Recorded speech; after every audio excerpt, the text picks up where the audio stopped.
তোমরা আমার উপর বিশ্বাস আছে? আমি প্রধানমন্ত্রিত্ব চাই না, আমরা দেশের মানুষের অধিকার চাই। আর যদি একটা গুলি চলে, আর যদি আমার লোকের উপর হত্যা করা হয়, তোমাদের উপর কাছে আমার অনুরোধ রইল, প্রত্যেক ঘরে ঘরে দুর্গ করে তোলো। তোমাদের যা কিছু আছে তাই নিয়ে শত্রুর মোকাবেলা করতে হবে, এবং জীবনের তরে রাস্তাঘাট যা যা আছে সবকিছু আমি যদি হুকুম দেবার নাও পারি, তোমরা বন্ধ করে দেবে। তোমরা আমার ভাই, তোমরা বাড়াকে থাকো, কেউ তোমাদের কিছু বলবে না, কিন্তু আর আমার বুকের পর গুলি চালাবার চেষ্টা করো না, ভালো হবে না।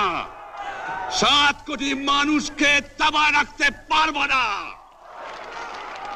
আমরা যখন মরতে শিখেছি তখন কেউ আমাদের দবাতে পারবে না।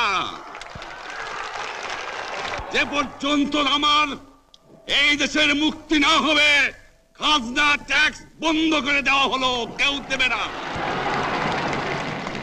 তবে অনুরোধ করছি, আপনারা আমাদের ভাই, আপনারা দেশকে একেবারে জাহান্নামে ধ্বংস করে দিয়েন না। জীবনে আর কোনোদিন আপনাদের মুখ দেখা দেখি হবে না।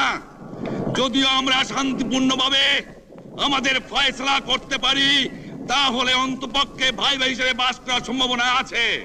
সেই জন্য আপনাদের অনুরোধ করছি, আমার এই দেশে আপনারা মিলিটারি শাসন চালাবার চেষ্টা আর করবেন না।